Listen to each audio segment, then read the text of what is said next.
Olá,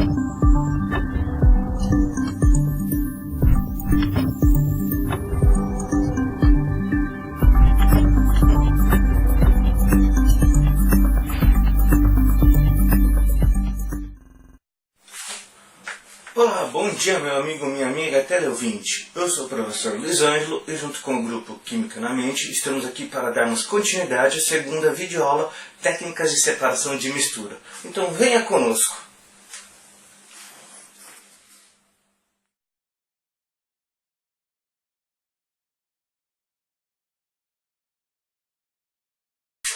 Na videoaula anterior abordamos as técnicas de separação de mistura por filtração e por centrifugação. Agora nesta videoaula abordaremos as técnicas de destilação simples e em seguida as técnicas de imantação. Será mostrado a seguir um vídeo de um destilador confeccionado por um aluno meu quando eu ministrava aulas em Pirassununga. Em seguida irei realizar através desse esboço e do vídeo de maneira simples e contextualizada a interação desses conceitos básicos para você, teleouvinte.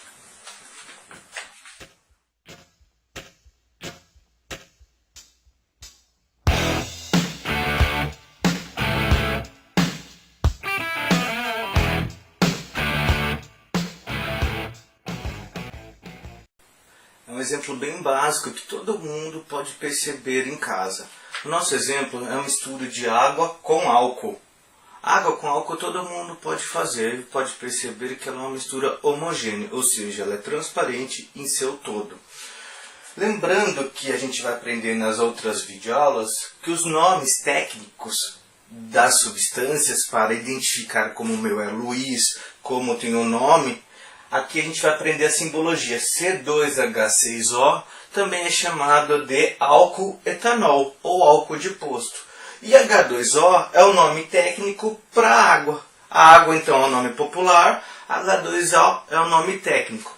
C2H6O é o nome técnico do etanol e o álcool é o nome popular então que nós temos. Mas isso daí é assuntos para as aulas posteriores.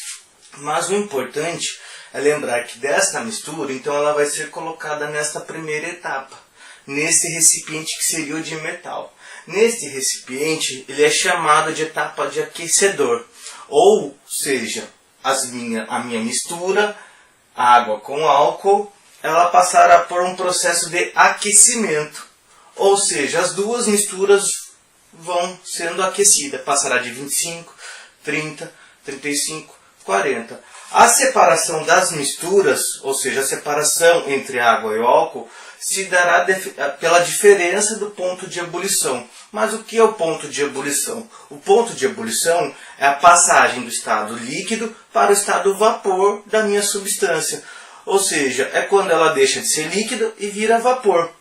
Então, aqui temos dados retirados na ciência, que eu consultei pela internet, são aproximados, 78 graus Celsius. Ou seja, quando aqui nesse recipiente atingir 78 graus Celsius de aquecimento, a minha substância, o álcool, ela passará de estado físico líquido para estado físico gasoso. Neste vídeo ocorre a simulação da representação sobre o efeito da temperatura na substância. No início, ela está no estado físico sólido e conforme vai sendo aquecida, ela vai absorvendo o calor do meio, esses átomos começam a se movimentar. E, conforme vai acrescentando o gráfico à esquerda, ocorre a transição do estado sólido para líquido e, na sequência, do líquido para o gasoso.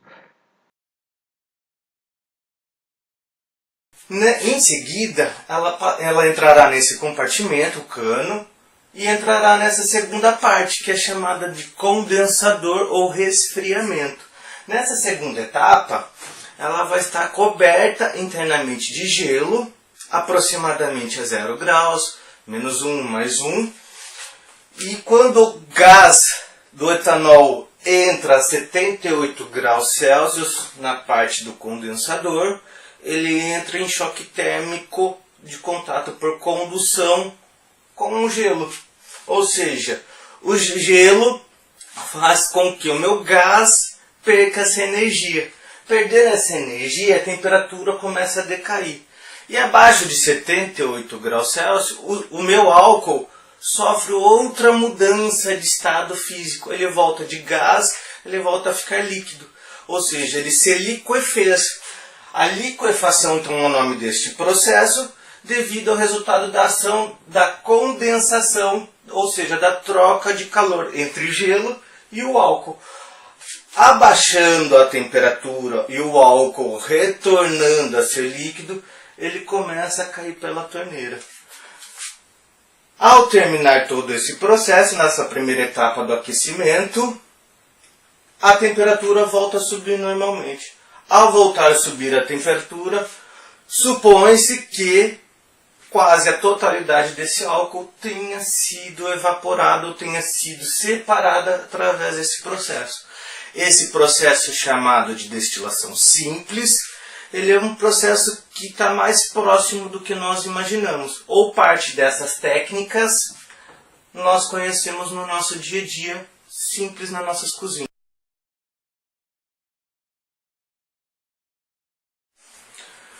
Dando continuidade à videoaula de técnicas de separação de mistura, agora vamos aprender a técnica de separação por imantação. Esta técnica é um processo de separação de mistura heterogênea, ou seja, ou duas ou mais fases, então ela vai se basear no material chamado ímã. Ou seja, são materiais capazes de produzir perturbações denominadas campo magnético. Então vamos aprender o que seria esse campo magnético através desse material. E onde ela é utilizada em algumas coisas dos nossos afazeres do dia a dia. Venha conosco então.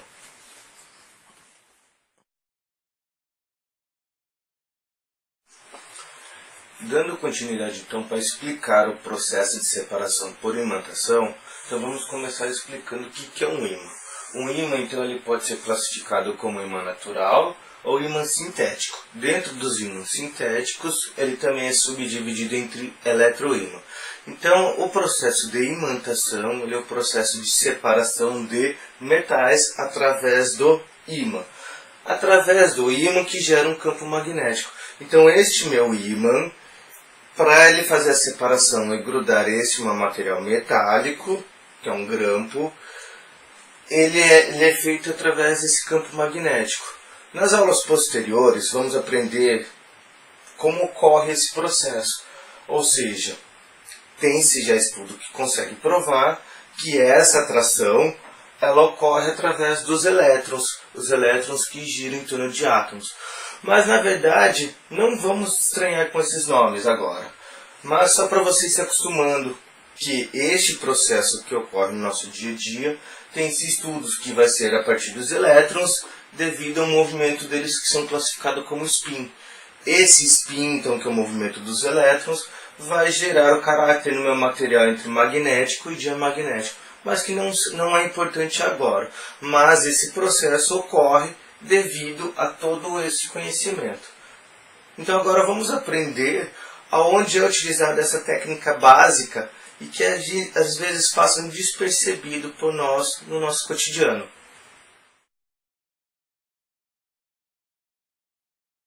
Fala galerinha, eu estou aqui no meu quarto, estou aqui no meu local de trabalho também, estou aqui para mostrar para vocês como a técnica de imantação é útil para mim e pode ser útil para você e para as outras pessoas. Aqui eu tenho a minha mesa de escritório onde eu mantenho ela muito bem organizada e como uma pessoa como eu sempre fui bem organizada, como todos me conhecem, né? Eu tenho esse objeto metálico e nele eu tenho um ímã, onde mantenho a chave da minha moto, a tesoura que eu preciso usar e a chave de casa. Para mim, esse processo é muito útil. Eu mantenho próximo todos esses materiais que para mim são úteis. Essa técnica é muito utilizada em escritório e também pode ser utilizada muito em casa nas maletas de costura que a gente tem. Ou para pendurar os alfinetes e assim evitar aquelas famosas espetadas no dedo. Até mais, gente. Até as próximas videoaulas.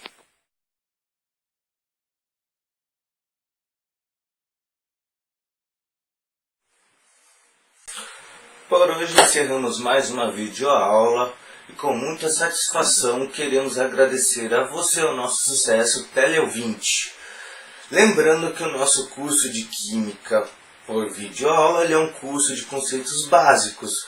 Ele não foca, ele não aprofunda conceitos que vestibulares são cobrados. Este intuito é para desmistificar ou desconstruir aquela visão que a gente tem sobre a química e tentar proporcionar para você que química está mais presente no seu dia a dia do que você imagina. Até mais, teleouvinte. Se gostou, então continue dando like, dê uma curtida e compartilhe. Assim você ajuda nós do Grupo Química na Mente a divulgar essa disciplina tão maravilhosa para todo mundo. Até mais.